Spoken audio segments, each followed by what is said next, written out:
Guys, nandito tayo ngayon sa Sitio Pinak. So, sako pa ito ng Pinak na isa sa may-ari ng taniman ng talong, si Sir Joseph. So, ayan. Sir, good morning, good morning. Sir, sa tansya nyo, ilang tudling na itong ating tanim natin na talong?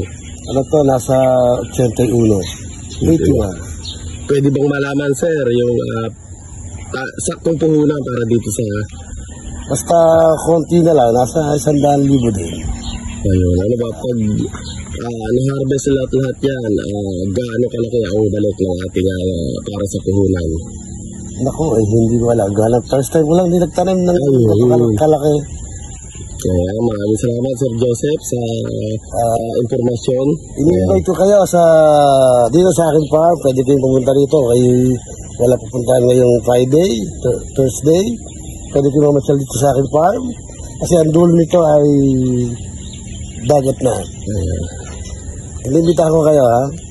Pwedeng manguha ng talong pero per kilo. Kaya, hindi po libre. Pwede manguha ng talong, mamili kayo ng gusto nyo. So, ayan, isang mapagpalang umaga, Sir Joseph. Ayan, talaga naman napakasipag at may ginunto ang kamay. Ani na si boss. Ayan, ang mga inani niya, ang talong lalaki. Ayan, sir. Ayun, lalaki. Pahalan niyo po? June. Sir June, ilang buwan bago bumunga ang talong mula sa pagkatanim? Ito, magdadalawang buwan pa lang ito eh. Pwede nang mag-harvest. First harvest pa lang yan, sir. Padalwa na. Ay, padalwa na. Grabe no, sir. Ang taba ng lupa dito eh.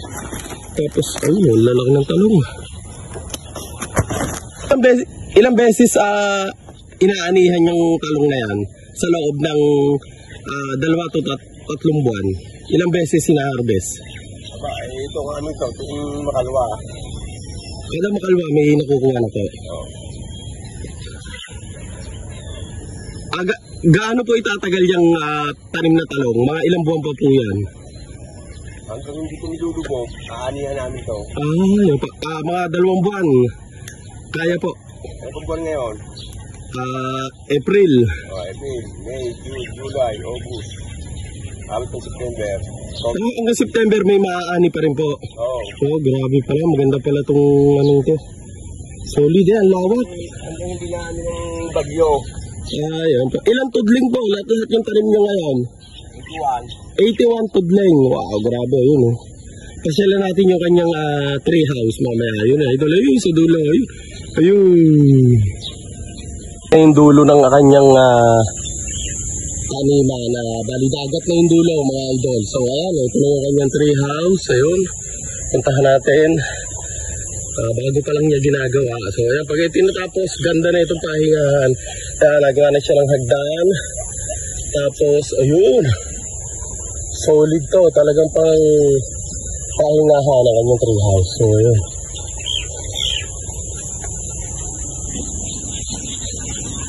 Ayun. Solid na solid. Ang ganda nga naman na yun. Marirelax ka dito sa taas ng tree house ni Sir Joseph. Ayun. Hagda na lang kulang. Pero may gabay na. Pwede nang umakyat.